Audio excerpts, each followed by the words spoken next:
Australia is known as a country baked by a blistering sun, a country of vast horizons and a clear blue sky.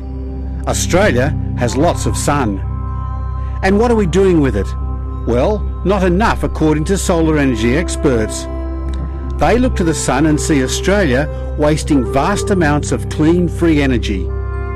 And the amount of energy we're wasting is staggering.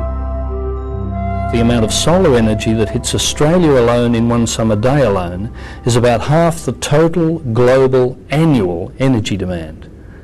I'll say that again because most people can't believe it. The whole world in half a year uses about the same amount of energy as the solar energy that hits Australia in one summer day. While Australia is still a world leader in technical and scientific solar innovation, it's no longer a large-scale manufacturer of solar technologies, a point of great concern to solar advocates. When we look at how rapidly the industry is moving internationally, we're really starting to fall behind seriously. And that's sad because Australia was a world leader in many aspects of solar energy for so long, but we haven't really grasped it and taken it up as a serious industry. Dr. Muriel Watt is an acknowledged expert on solar energy in Australia and has watched as the solar industry in this country is eclipsed by massive developments overseas, like this one, built in California, powering 3,500 homes. It uses Australian technologies and in fact is built by an Australian solar thermal expert, Dr. David Mills, who now has his company headquarters in California. Dr. Mills cites the fossil fuel lobby and a lack of political will as one reason why Australia is lagging in solar energy. Political will is a big one because the political will develops from a tension between certain interests. In this case, we've got a very strong fossil fuel interest, which, with lots of lobbyists in Canberra, which influences the outcome. And so, if we didn't have that strong fossil fuel export industry, it would seem obvious that we should become a solar country. Ironically, Dr. Mills has just built a solar plant in Australia, commissioned by a coal company. But he's just one example of Australian solar innovation that has gone offshore. 20 years ago, solar cell technology left for Spain, followed by evacuated tube technology, which went to China, and evacuated glazing, now in Japan. In 2001, Dr. Scher and his solar cells developed in Australia went to China. And in 2004, crystalline silicon glass technology went to Germany.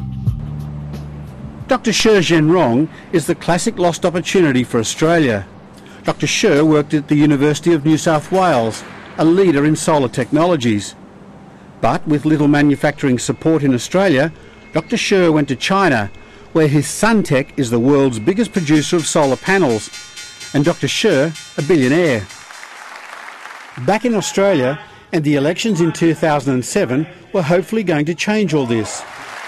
Kevin Rudd came to power partially on the issue of climate change and the promise of a green future.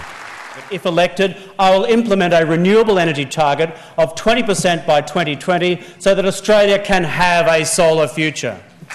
And while the money, more than $500 million, has been poured into alternative energies, almost as much has been granted in finding a way to make coal cleaner, with so far largely uncommercial technologies.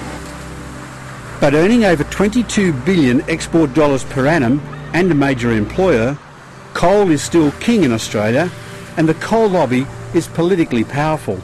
You'd have to say that that is one of the reasons why the governments of all persuasions have always found it a bit difficult to really push the renewable energy sector very hard. You only have to look at Australia's sprawling but sunny suburbs, and what you don't see is many solar hot water systems or photovoltaic cells. A barren landscape of rooftops at a time when Japan is on its second 30-year solar energy strategy. Other parts of the world, solar water heating is compulsory for new buildings. Photovoltaics, you've seen whole suburbs of Japan, 500, 600 houses with photovoltaics, large photovoltaic systems on all the roofs. We can do that here as well. We need to plan our suburbs to be solar suburbs. The coal and nuclear power lobbies constantly criticise solar energy for not being able to supply a constant baseload of power. However, The solar lobby counters by saying baseload is really the invention of the coal lobby, and baseload is only a system to keep electricity supply relatively constant without the need to continually adjust output. According to solar energy specialists, alternative energies can also deliver baseload. It could. We're developing technologies with storage. The main thing about solar is that if you combine it with storage, it generates an output pattern which is a much better match than baseload for human activity. Human activity is at its bottom at the night time. It rises during the daytime, and that's when the sun is out. The coal industry also cries that jobs will be lost if solar energies take off. But Germany's solar industries have created thousands of jobs. Germany has a subsidy program called the feed-in tariff, which in total has created about 43,000 jobs, and that's quite significant. We have jobs in our coal industries, that's right, but when you look at the total number of jobs generated, say, per kilowatt hour produced, renewable energy has probably twice the number of jobs per unit. Solar energy experts say Australia has never seriously viewed solar energy as a viable emerging industry. Other countries have. This is a solar energy plant installed in Spain. Countries like Spain, Germany and the USA are serious about alternative energies and have set high targets for renewable energy, and they aid the new industries. Everything that new will have to have some sort of subsidy to go into the market.